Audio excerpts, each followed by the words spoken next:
유용성을 고려하지 마십시오. 사도행전 20장 24절. 내가 달려갈 길과 주 예수께 받은 사명 곧 하나님의 은혜의 복음을 증언하는 일을 마치려 하면은 나의 생명조차 조금도 귀한 것으로 여기지 아니하노라. 비전 없이 하나님을 섬기는 것은 쉽습니다. 소명 없이 주를 위해 일하는 것도 쉽습니다. 그 이유는 요청에 의해 간섭을 받지 않아도 되기 때문입니다.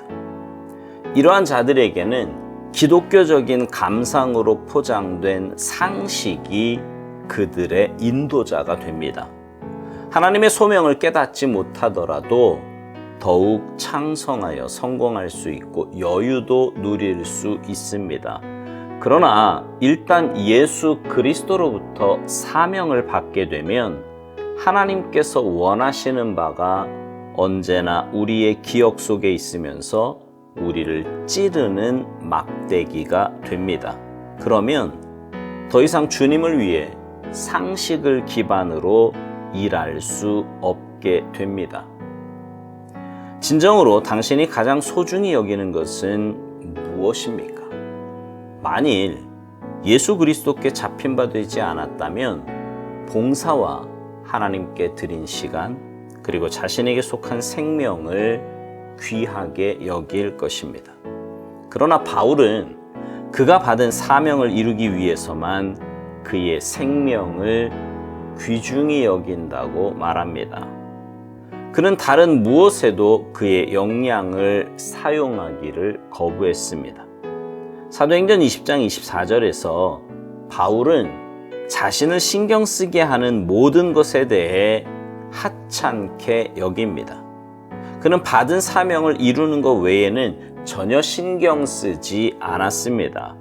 실질적인 사역 자체가 주를 향한 진정한 헌신을 가로막는 걸림돌이 될 수 있습니다. 실질적인 일을 앞세운 우리는 이렇게 생각합니다. 나는 여기서 얼마나 중요한 사람인가? 이 특별한 사역에 나는 얼마나 귀중한 존재인가? 이러한 태도는 예수 그리스도를 인생의 인도자로 모시고 그분을 따르는 삶이 아니라 우리가 어디서 가장 유용한가를 스스로 판단하려는 삶일 뿐입니다. 당신이 유용한가 아닌가를 절대로 고려하지 마십시오. 다만 당신은 자신의 것이 아니라 주님의 것임을 언제나 잊지 마십시오.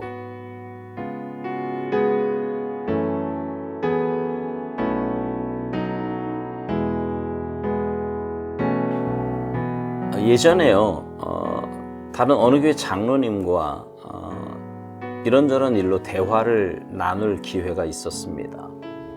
그분은 나름대로요, 뭔가 열심히 주의 일을 한다고 하는데 제가 보기에는 좀 방향이 잘못되어 있는 것처럼 보였습니다. 그래도 그분은 자기가 하는 일에 굉장한 자부심과 또 열심을 내면서 이런 말을 하는 거예요. 목사님, 무슨 일을 하든지 주님께 하듯 하라고 하지 않았습니까? 저도 이 일을 주님께 하듯 열심히 하고 있습니다. 이렇게 말이죠. 제 성격상 어지간하면 그러시군요 하고 넘어갈 텐데 그날은 저도 모르게 이런 말이 툭 튀어나왔어요. 맞습니다, 장로님. 모든 일을 주님께 하듯 해야지요. 그러나 주님의 일은 주님의 뜻에 맞게 해야지 내 욕심이나 내 뜻을 가지고 하면 공동체가 힘들어지는 거예요. 속도보다 방향이 훨씬 더 중요하다는 것을 장로님도 아시지 않습니까? 그랬더니 아무 말 안 하고 뭔가를 골똘히 생각하는 것 같았습니다. 여러분, 정말 그래요. 우리가 무슨 일을 하든 주님께 하듯, 주님의 일을 하듯 해야 합니다. 그리고 우리가 하는 모든 일은 제가 늘 말씀드리는 것처럼 주님의 일이에요. 그 주님의 일은 주님 뜻에 맞게 해야 합니다. 내 욕심이나 경험, 내 생각이 주님 일에 기준이 되면 인간적인 눈으로 볼 때 그 결과가 아무리 좋아 보여도 결국 그렇게 함으로 인해 공동체를 굉장히 힘들게 하는 결과를 낳게 될 것입니다. 오늘 묵상을 시작하며 오스왈드 목사님은 비전 없이 하나님을 섬기는 것과 소명 없이 주를 위해 일하는 것에 대해 쉬운 일이라고 말합니다. 왜냐하면 하나님의 요청에 의해 간섭을 받지 않아도 되기 때문이라고요. 쉽게 말해서 하나님의 뜻이 무엇인지 상관없이 얼마든지 하나님 섬길 수 있다 이 말이에요.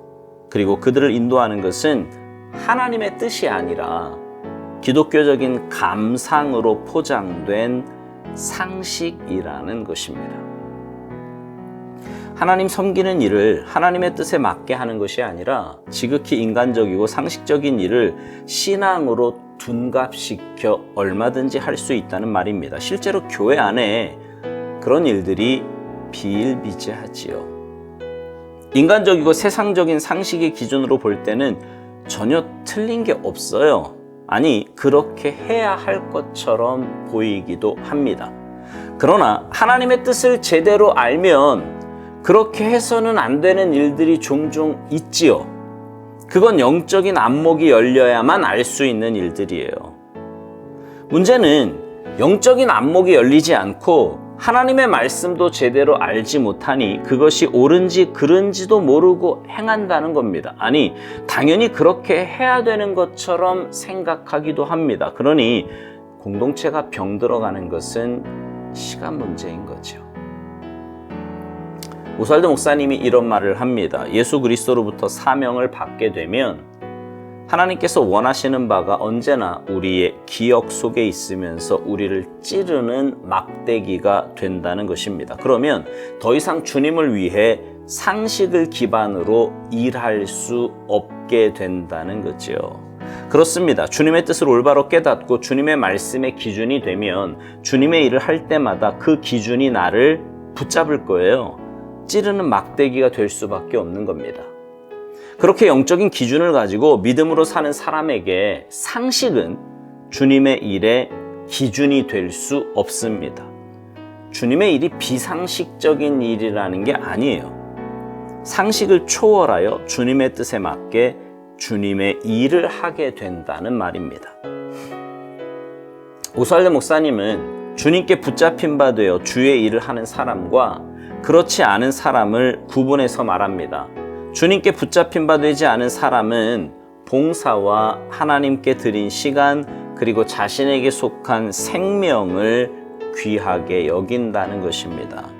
여전히 자기가 기준이고 자기를 위한 삶인 거지요. 아직 주인이 바뀌지 않은 육에 속한 그리스도인의 삶인 것입니다. 그러나 사도 바울과 같이 주님께 온전히 붙잡힌 바 된 사람은 사명을 이루기 위해서만 자신의 생명을 귀중히 여기고 심지어 자신을 신경 쓰게 하는 모든 것에 대해서는 하찮게 여긴다는 것입니다. 그는 받은 사명을 이루는 것 외에는 전혀 신경 쓰지 않았다는 거예요. 여기서도 누가 인생의 주인이며 사역의 주체냐를 점검하게 됩니다.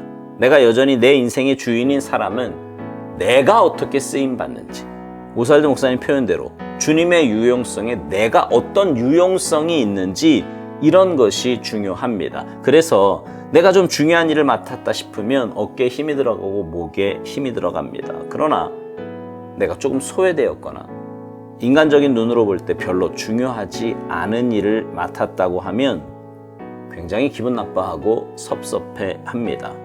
자기를 안 알아준다는 거죠. 그러나 주님이 내 삶의 주인이 되시고 내가 주님의 일에 쓰임받는 존재임을 올바로 깨닫는 사람은 뭐 어떤 일이든 상관없어요. 사람의 평가도 별로 중요하지 않습니다. 하나님의 기준에 맞게 행하고 있는가?